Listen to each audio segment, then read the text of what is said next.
Vamos mergulhar hoje numa história impressionante. A história de como um único documento, pregado na porta de uma igreja, se tornou a faísca que incendiou um império de 1000 anos. Um momento que redesenhou o mapa da Europa e mudou para sempre a forma como milhões de pessoas se relacionam com a fé. É sobre essa história que a gente vai conversar hoje, a história da Reforma Protestante.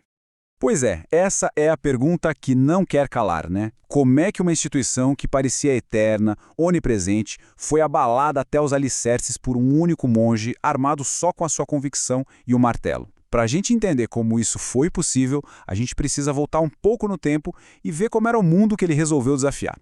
Para entender a explosão, a gente precisa primeiro dar uma olhada no barril de pólvora. Antes de 1517, a Europa vivia basicamente sobre uma única grande autoridade espiritual. E pensa só, a igreja não cuidava só da fé das pessoas. Não. Ela coroava reis, ditava leis, definia a realidade toda, do nascimento à morte, para cada pessoa. E olha, esse poder todo não surgiu do dia para a noite. Começou lá atrás, com uma fé perseguida que, de repente, em 313, vira a religião oficial do Império Romano. Um tempo depois, lá por 607, o papado se consolida como uma instituição de poder imenso. E aí, em 1450, acontece uma coisa que muda completamente as regras do jogo: a invenção da imprensa. Uma tecnologia que ia fazer as ideias voarem mais rápido que qualquer exército. Só que com tanto poder, a doutrina original foi se perdendo um pouco no caminho. Começou a surgir, por exemplo, a ideia de que era possível comprar o perdão dos pecados com dinheiro. Eram as famosas indulgências. E não só isso, criaram um conceito do purgatório, o que deixava as pessoas dependentes da igreja até depois de morrer, sabe? A coisa chegou num ponto em que a tradição da igreja, a palavra da instituição, tinha o mesmo peso da própria Bíblia. O cenário estava montado, o barril de pólvora, como a gente falou, estava prontinho. Então quem foi que acendeu o pavio? Não foi um rei, não foi um general, foi um monge. Um monge chamado Martinho Lutero, que estava travando uma batalha gigantesca, mas não num campo de guerra. A guerra era dentro da alma dele. Lutero vivia atormentado. Ele simplesmente não conseguia encontrar paz. Ele tentou de tudo que se possa imaginar. Jejuava por dias, passava horas se confessando, até se punia fisicamente. Tudo isso para tentar se sentir digno, para sentir que Deus o aceitava. Mas nada funcionava. Pelo contrário, cada tentativa parecia afundá-lo ainda mais na angústia. A paz que ele tanto queria parecia impossível de alcançar.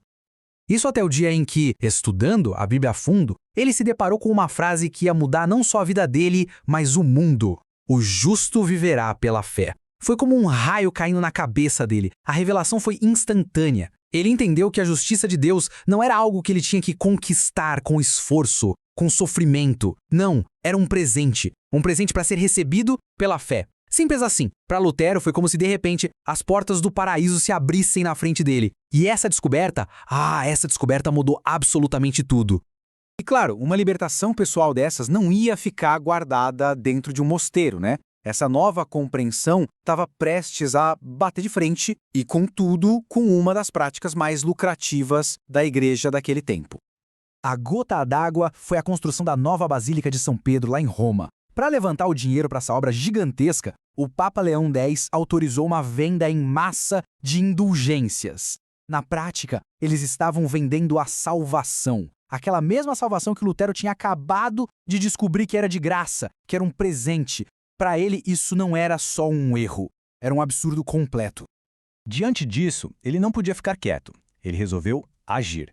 E como ele era professor universitário, ele fez o que um acadêmico faz. Propôs um debate. Ele escreveu ponto por ponto 95 argumentos, as famosas 95 teses, questionando toda a base teológica e a moralidade por trás da venda de indulgências. A ideia era só chamar outros estudiosos para discutir o assunto. Então, no dia 31 de outubro de 1517, ele foi até a porta da igreja do Castelo de Wittenberg, que na época funcionava como uma espécie de quadro de avisos da universidade, e pregou o documento dele lá. A intenção dele, veja bem, era só começar uma discussão acadêmica. Mal sabia ele que não estava começando um debate, ele estava começando uma revolução. A partir daí, o que aconteceu foi uma verdadeira revolução de ideias. Todo aquele pensamento do Lutero e de outros que vieram com ele acabou sendo organizado em 5 princípios-chave.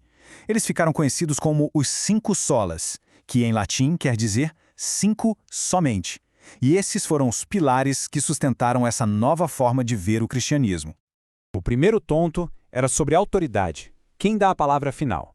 A Igreja dizia: a palavra final é nossa, da Igreja e da nossa tradição. A Reforma veio e respondeu com sola Escritura, ou seja, somente a Escritura. A ideia era simples e direta. A Bíblia está acima de qualquer papa, de qualquer tradição, de qualquer instituição. Ponto. Ok.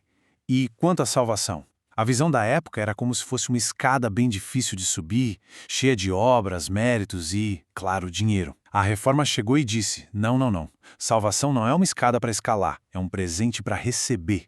E isso se apoia em 2 pontos. Primeiro, sola gratia, ou seja, pela graça de Deus, algo que ninguém merece. E segundo, sola fide, é recebida somente pela fé. Não dá para comprar, não dá para conquistar, é só aceitar. Beleza. E como se chega até Deus? A igreja da época tinha uma fila de intermediários. Tinha que passar pelo padre, pelos santos, o papa. A reforma veio e quebrou essa corrente toda com uma única resposta: Solus Christus, somente Cristo. Ele é o único mediador de que se precisa. O caminho direto para Deus, sem escalas. E se a gente junta tudo isso, a gente chega no último pilar que amarra tudo. Soli Deo Glória. Pensa bem. Se a salvação é um presente de Deus, com base na palavra dele, realizada por Cristo e recebida pela fé, então, no fim das contas, a quem pertence a glória? Só a Deus, né? Soli Deo Glória. Toda a glória somente a Deus. O foco saía do ser humano e da instituição e voltava totalmente para ele. Então, fica claro que a Reforma não foi só um evento que aconteceu lá em 1517 e ficou no passado. De jeito nenhum. Ela deixou um legado, sabe? Uma ideia poderosa que continua ecoando até hoje. Tem até um lema em latim que resume perfeitamente o espírito da coisa. Ecclesia reformata semper reformanda. Quer dizer, a igreja reformada sempre se reformando. A ideia não era consertar a igreja uma vez e pronto, era começar um processo contínuo de autoavaliação, um chamado constante para questionar, para voltar às origens e garantir que a tradição nunca sufoque a verdade. E isso tudo nos traz uma pergunta para os dias de hoje. Mais de 500 anos depois, no mundo inundado de informações, com tantas vozes e ideias vindo de todo lado, o que será que significa hoje em dia essa ideia de retornar às origens? Essa é a grande questão que a Reforma deixou no ar, e que talvez seja mais urgente agora do que nunca.